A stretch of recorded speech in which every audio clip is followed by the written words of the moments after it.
আবারও চলে আসলাম আপনাদের মাঝে নতুন আরও একটি রেসিপি নিয়ে। আজকে আমার রেসিপিটা হলো বাচ্চাদের জন্য ছোটো সাইজের রুটি বানানো। এইভাবে ছোটো সাইজের রুটি বানিয়ে বাচ্চাদেরকে দিলে তারা কিন্তু অনেকটাই খুশি হয়। এই ছোটো ছোটো রুটিগুলি আমি কিভাবে বানিয়েছি আজকের এই ভিডিওটা দেখলে কিন্তু বুঝতে পারবেন। তাই ভিডিওটা স্কিপ না করে পুরোটা দেখতে থাকুন, আশা করি অনেকটাই ভালো লাগবে। তাহলে চলুন শুরু করা যাক রেসিপিটা।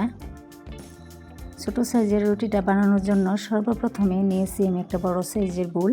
এখানে আমি আটা দিয়ে দেব, 2 বাটি পরিমাণ আমি আটা দিয়ে দেব। এখন আমি দিয়ে দেব পরিমাণ মতো লবণ। লবণটা দিয়ে আমি উপকরণগুলি একসাথে মিশিয়ে নেব।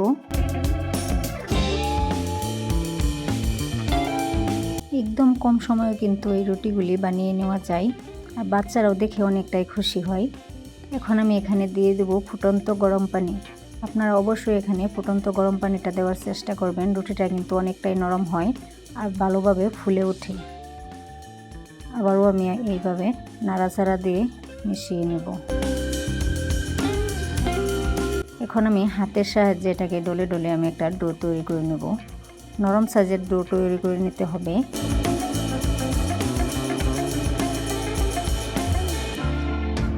তো দেখতেই পাচ্ছেন আমার ডোটা কিন্তু হয়ে গিয়েছে। এখন এটাকে আমি সাইডে রেখে দেব। আর এখানে আমি অল্প আটার গুঁড়া নিয়েছি, আর অল্প করে আমি এখানে ডোটা নিয়ে নিব। ডোটা নিয়ে আমি অল্প গুঁড়া দিয়ে হাতের সাহায্যে ভালো করে ডলে এটাকে মিক্স করে নেব।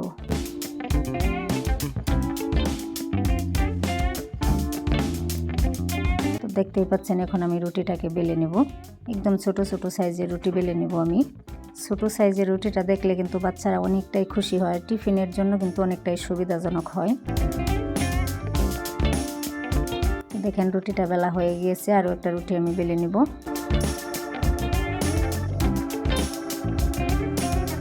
এই রুটিগুলি কিন্তু একদম কম সময়ে আর একদম কম উপকরণে কিন্তু বানিয়ে নেওয়া যায়। আপনারা তো দেখতেই পাচ্ছেন,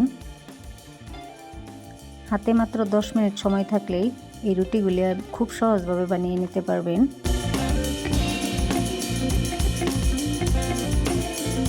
তো এই রুটিটাকেও আমি ভালো করে বেলে নেব। তো দেখতেই পাচ্ছেন আমার রুটির সাইজটা একদম ছোট ছোট করেছি আমি। এখন চুলায় আমি একটা তাওয়া বসিয়ে দিলাম। তাওয়াটা গরম করার পর আমি এখানে একটা রুটি দিয়ে দিলাম। রুটিটা অল্প হওয়ার পর আমি এটাকে উল্টিয়ে দেব।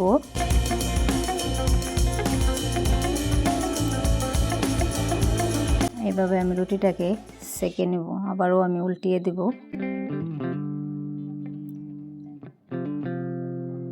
তো দেখেন রুটিটা কত সুন্দর হয়ে ফুলে উঠেছে।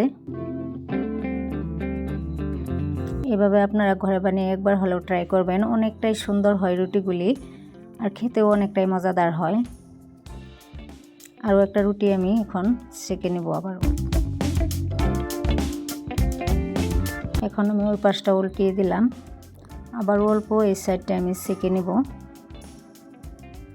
সেঁকে নেওয়ার পর আবারও আমি উল্টিয়ে দেব। তো দেখতেই পাচ্ছেন এই রুটিটাও কত সুন্দর করে ফুলে উঠেছে।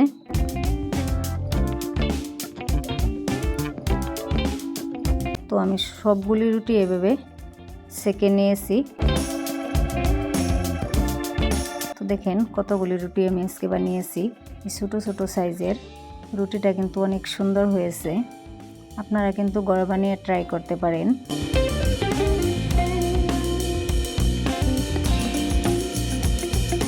একদম গরম গরম পরিবেশন করুন এটাকে, অনেকটাই নরম তুলতুলে হয়েছে। তো একটা রুটি আমি আপনাদেরকে এভাবে ছিঁড়ে আমি দেখিয়ে দেবো, এর ভিতরটা কত সুন্দর হয়েছে দেখেন। কেউ কেউ আছে রুটি বানালে রুটিটা কিন্তু ফুলকো হয় না, তাদের জন্য আজকের এই ভিডিওটা দেখে আপনারা রুটিগুলি বানিয়ে নিতে পারেন। রুটিগুলি কিন্তু অনেকটাই সুন্দর হয়েছে। এই রুটিগুলি কিন্তু আটা, ময়দা, সুজি সব দিয়ে বানিয়ে নিতে পারেন। সাইজটা ছোটো করে দিলে কিন্তু অনেকটা সুন্দর হবে আর ফুলকো হবে।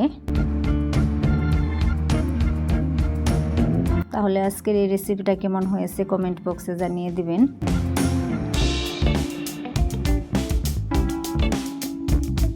আজকের ভিডিওটা তাহলে আমি এখানেই শেষ করলাম। আবারও দেখা হবে নতুন আরও একটা রেসিপিতে।